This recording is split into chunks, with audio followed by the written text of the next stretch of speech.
travers la Bible, une série d'enseignements tirés de la Bible, préparée par le docteur Vernon Magui du ministère Through the Bible, produit par Trans World Radio. Réalisation Abdoulaye Sango, présentation Marcel Mondiou-Do. Bonne écoute à tous.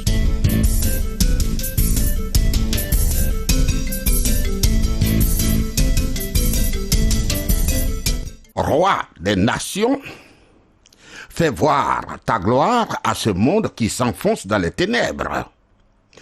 Que ta lumière luise et que la vie renaisse. Amis, asseyons-nous au pied du Seigneur et prêtons attention à sa voix. Bitier Rodrigue Dibi, mon assistant, s'occupe des manipulations techniques. Au cours de cette étude, tu auras peut-être des interrogations ou des préoccupations. Le programme à travers la Bible que nous suivons est le 15e. Note nos points de contact que voici pour toute correspondance.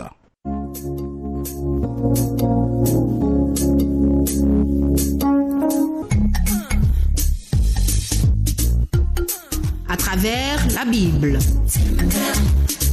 À travers la Bible sur TWR. Vos commentaires et vos réflexions nous intéressent. Écrivez-nous à l'adresse suivante. À travers la Bible, 03 BP 1214, Cotonou, République du Bénin. Téléphone plus 229 96 80 45 45 ou le 94 02 80 80. Email médiaévangélique-du-bénin@gmail.com, le tout en minuscule. Site web www.twr360.org. Nous étudions la Genèse, premier livre de la Bible. Il est le livre des commencements. Dans le programme 14, nous avons vu le Seigneur dans son œuvre de reconstitution. Il a créé la vie animale. Il a ordonné à la terre de produire des animaux vivants selon leur espèce et tous les reptiles selon leur espèce. Et Dieu vit que c'était bon. Mais ce n'était pas la fin. Le 6e jour, Dieu va créer quelque chose de supérieur. Il va créer l'homme. Alors, lisons Genèse chapitre 1, verset 26. Puis Dieu dit, « Faisons l'homme à notre image, selon notre ressemblance, et qu'il domine sur les poissons de la mer, sur les oiseaux du ciel, sur le bétail, sur toute la terre, et sur tout ce qui rampe sur la terre. » Vraiment, c'était beau, formidable. Voir tous ces animaux et reptiles apparaître. Ici, la girafe avec sa taille, là-bas le tigre, là le lion, l'ours. De l'autre côté, nous avons les biches selon leur espèce, et de l'autre côté encore, la tortue, puis l'éléphant selon son espèce, les léopards, etc. C'était vraiment beau. Dieu aurait pu s'arrêter là, mais non. Il va mettre un point final à la création, et voici le chef-d'œuvre. Il crée les hommes, il crée l'homme Adam. Et cela nous intéresse car il s'agit de notre race, n'est-ce pas? Si nous nous demandons comment Dieu créa l'homme et la femme, il nous faudra attendre le chapitre 2 de la Genèse pour l'apprendre. Le Seigneur dit « et qu'il domine ». Dieu dit qu'il domine. Et cela signifie que Dieu charge l'homme de gérer la nature. Nous apprendrons au chapitre 2 quelles sont les responsabilités, quelles sont les charges précises à l'égard de la nature lui sont confiées par Dieu. Lisons Genèse chapitre 1, verset 27. Dieu créa l'homme à son image. Il le créa à l'image de Dieu. Il créa l'homme et la femme. Voici pour la troisième fois le mot créa qui souligne qu'avec l'homme, Dieu créa quelque chose de nouveau. De même que dans le verset 1, le monde physique, et le verset 21, le monde animal. Mais ce qui est nouveau avec l'homme, c'est le fait d'être créé à l'image de Dieu. L'homme est créé à l'image même de Dieu. Maintenant, que signifie cette expression? Certains pensent au fait que l'homme est une trinité, esprit, âme et corps, tout comme Dieu est une trinité, Dieu le Père, Dieu le Fils et Dieu le Saint-Esprit. Oh, ce n'est pas faux, Mais je crois que l'image de Dieu en l'homme réside dans le fait qu'il est un être personnel doué de la capacité de faire des choix et donc il est responsable devant Dieu. L'homme est libre de choisir. L'Écriture dit: il les créa hommes et femmes. Il les créa hommes et femmes. Une fois de plus, nous devons attendre le chapitre 2 pour apprendre comment Dieu les a créés. Fait à noter, si Dieu voulait nous révéler davantage sur la façon dont il a fait le reste de l'univers, il aurait pu nous donner un autre chapitre à ce sujet. S'il ne l'a pas fait, c'est que cela n'est pas très utile, comprenons. Une fois de plus, nous revenons à la déclaration de l'Épître aux Hébreux au chapitre 11, verset 3. C'est par la foi que nous reconnaissons que l'univers a été formé par la parole de Dieu, en sorte que ce qu'on voit n'a pas été fait de choses visibles. Autrement dit, ce que nous voyons aujourd'hui a été créé par Dieu à partir des choses jadis invisibles et même inexistantes, c'est-à-dire à partir de rien du tout. Évidemment, nous ne pouvons pas comprendre comment cela est possible. En revanche, la théorie de l'évolution a encore plus de mal à expliquer comment quelque chose est apparu à partir de rien du tout, sans l'intervention de Dieu. Si d'après la théorie de l'évolution, au début il n'existait rien du tout, alors comment expliquer que ce rien soit devenu quelque chose? Par contre, d'après la Bible, Dieu a toujours existé et c'est lui qui a fait quelque chose à partir de rien. N'est-ce pas bien plus raisonnable? Oui. La Bible dit, Dieu a toujours existé et c'est lui qui a fait quelque chose à partir de rien. Continuons. Genèse chapitre 1, verset 28. Dieu les bénit et Dieu leur dit, soyez féconds, multipliez, remplissez la terre et l'assujettissez, et dominez sur les poissons de la mer, sur les oiseaux du ciel, et sur tout animal qui se meut sur la terre. Dieu dit, soyez féconds, multipliez. soyez féconds et multipliez. Tu vois, Dieu a envoyé 4 moyens pour introduire l'être humain dans le monde. Une création directe, Adam. Une création indirecte, Ève. Une conception miraculeuse, Jésus.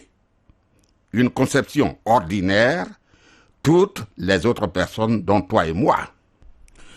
Dans beaucoup de pays, notre génération est obsédée par la sexualité. Son esprit est totalement préoccupé par le sexe, comme si elle venait de l'inventer.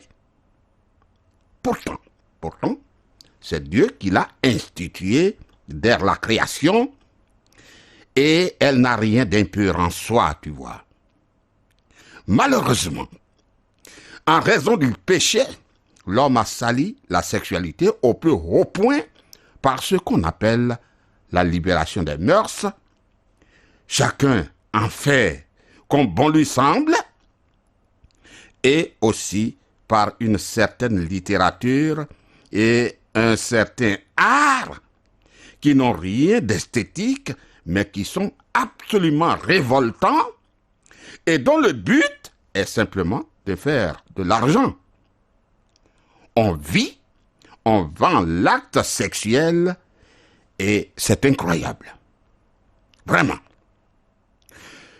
Le Seigneur dit à l'homme et à sa femme, remplissez la terre. Remplissez la terre. Mais c'est en se multipliant que l'homme doit remplir la terre. Ensuite, il dit à Adam et Ève, assujettissez-la. Oui. Amis, voilà la justification de l'exploration scientifique. Dans le livre des Proverbes, nous lisons ceci. La gloire de Dieu est de cacher les choses. La gloire des rois, c'est de sonder les choses. Proverbe 25, verset 2. Dieu cache des diamants et d'autres trésors, comme le charbon et le pétrole, de l'or, etc., dans la terre. Et l'homme doit les chercher au moyen des mines ou du forage. Vois-tu, Dieu veut que nous nous servions du télescope et du microscope pour étudier l'univers qu'il a créé. Donc, faire des recherches et parvenir à des découvertes n'est pas mauvais en soi. Malheureusement, l'homme est entré dans le laboratoire avec une éprouvette, un verre, et en ressort avec une bombe nucléaire capable de détruire l'humanité tout entière. C'est grave. Le Seigneur dit, dominez. Dominez. Dieu ordonne à l'homme de diriger la terre et de contrôler la nature. À mon avis, avant qu'Adam ne perde cette domination sur la nature lors de la chute, il pouvait dominer la nature de la même façon que le Seigneur Jésus-Christ lorsqu'il apesa la tempête ou multiplia les pains et les poissons. Comme Jésus, l'homme avait pouvoir sur la nature. Genèse chapitre 1, verset 29. Et Dieu dit, « Voici, je vous donne toute herbe portant de la semence et qui est à la surface de toute la terre, et tout arbre ayant en lui du fruit d'arbre et portant de la semence. Ce sera votre nourriture. » Tu vois, ce verset indique qu'au début, au tout début, l'homme était végétarien, il ne se nourrissait que des plantes, et que c'est seulement après le déluge que l'homme a été autorisé à manger de la viande. Genèse chapitre 1, versets 30 et 31. Et à tout animal de la terre, à tout oiseau du ciel et à tout ce qui se meut sur la terre, ayant en soi un souffle de vie, je donne toute herbe verte pour nourriture. Et cela fut ainsi. Dieu vit tout ce qu'il avait fait, et voici, cela était très bon. Ainsi, il y eut un soir, et il y eut un matin. Ce fut le 6e jour. Merveilleux, merveilleux. Nous voici à la fin du premier chapitre de la Bible. Remarquons les faits suivants. Dieu a été mentionné 32 fois. Vois-tu, la Bible ne sait jamais de prouver l'existence de Dieu. La Bible ne sait jamais de prouver que Dieu existe. Jamais. Et pourquoi? Parce qu'elle dit que c'est l'insensé qui dit dans son cœur, il n'y a point de Dieu. Psaume 14, verset 1. En d'autres termes, l'homme de bon sens, l'homme qui réfléchit, sait que Dieu existe. Ce chapitre ne nous décrit pas de façon scientifique comment l'univers et tout ce qu'il contient a été créé. Non. Mais le chapitre insiste sur une vérité spirituelle vitale pour tous les hommes. Le fait que l'univers a été créé par Dieu. Ensuite, ce chapitre nous révèle l'unité, la puissance et la personnalité de Dieu. Selon l'apôtre Paul, même sans la Bible, tout homme peut comprendre cette réalité si seulement il regarde et considère attentivement ce que Dieu a créé. Sans la Bible, il suffit de regarder la nature. Et Paul dit, en effet, les perfections invisibles de Dieu, sa puissance éternelle et sa divinité se voient comme à l'œil nu depuis la création du monde quand on les considère dans ses œuvres. Romains 1, verset 20. Veux-tu que je reprenne ce verset? En effet, les perfections invisibles de Dieu, sa puissance éternelle et sa divinité se voient comme à l'œil nu depuis la création du monde quand on les considère dans ses ouvrages. C'est écrit précisément en Romains chapitre 1, verset 20.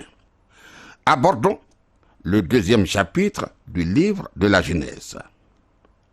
Amis, pour la première fois, observons un trait particulier de la Bible, de la parole inspirée de Dieu. Ce trait, nous l'appelons la loi de la récapitulation.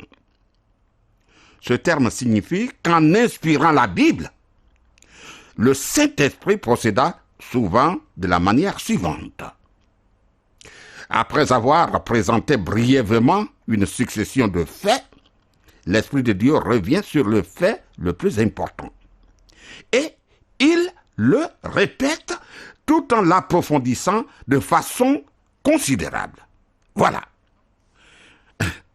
Nous voyons le même trait dans le livre du Deutéronome. Ce livre n'est pas une simple répétition de la loi, non, mais une amplification de la loi avec l'expérience de 40 ans d'Israël dans le désert.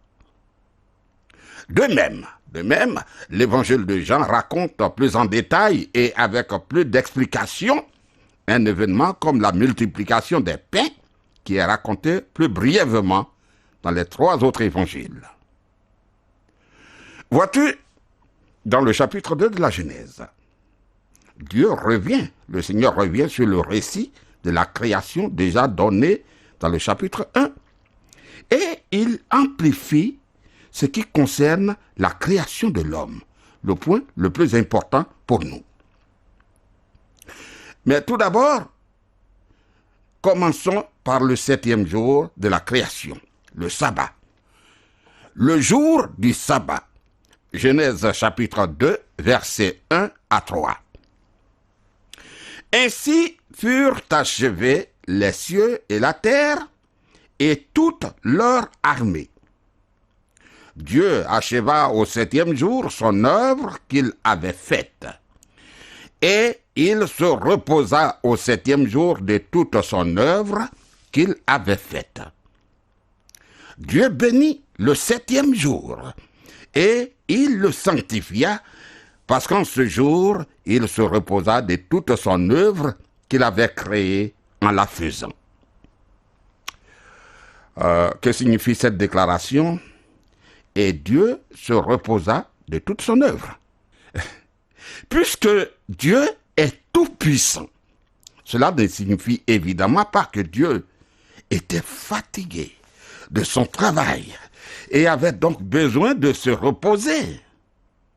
Mais cela signifie simplement que lorsque Dieu avait fini de créer le monde en 6 jours, il savait qu'il ne lui restait plus rien à faire, rien.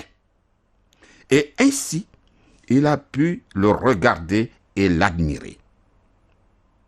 Nous, lorsque nous avons fini pour la journée, nous savons qu'il nous reste beaucoup de travail pour le lendemain. Par contre, le Seigneur a pu se reposer réellement de son travail car il était terminé, totalement terminé. L'Épître aux Hébreux en tire une leçon spirituelle importante. Qu'est-ce qu'elle dit? L'Épître dit: il y a donc un repos de sabbat réservé au peuple de Dieu. Car celui qui entre dans le repos de Dieu se repose de ses œuvres, comme Dieu s'est reposé des siennes. Hébreux chapitre 4, versets 9 et 10. Tout comme Dieu acheva son œuvre de création, de même Christ a achevé parfaitement son œuvre de rédemption, de rachat sur la croix. Et nous pouvons nous reposer de nos œuvres en nous confiant totalement en la sienne.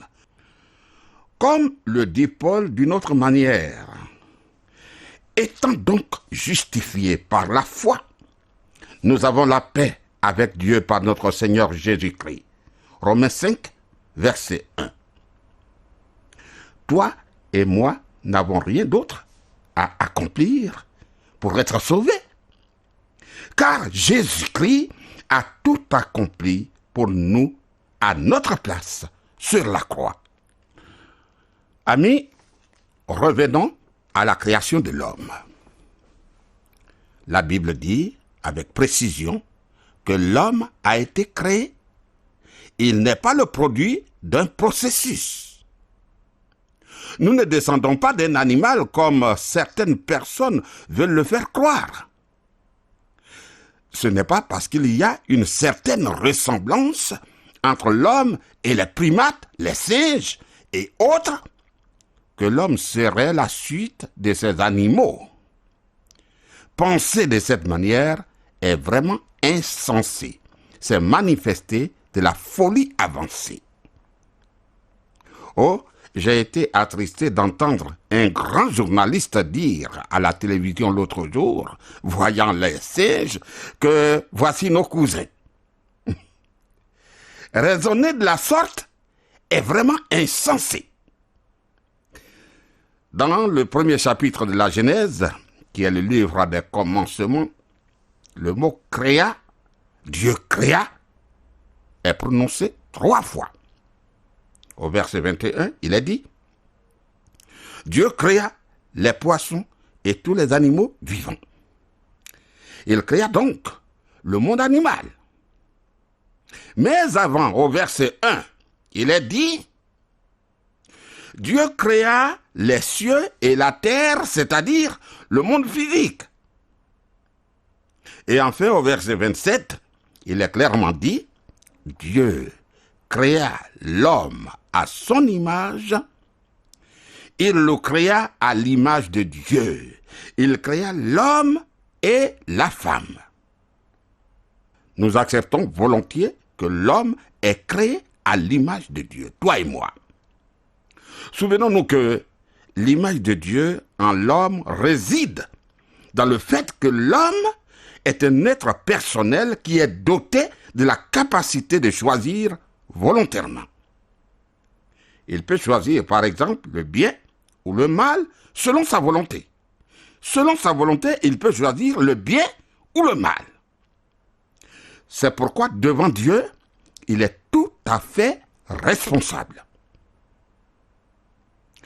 Après avoir créé l'homme et la femme, Dieu les a bénis et leur a dit « Soyez féconds, multipliez, remplissez la terre et l'assujettissez, et dominez sur les poissons de la mer, sur les oiseaux et sur tout animal. » Si donc l'homme exploite la terre, il a tout à fait raison. Voilà, amis, nous allons nous arrêter là. Que le Seigneur soit avec toi, qu'il te bénisse. À bientôt.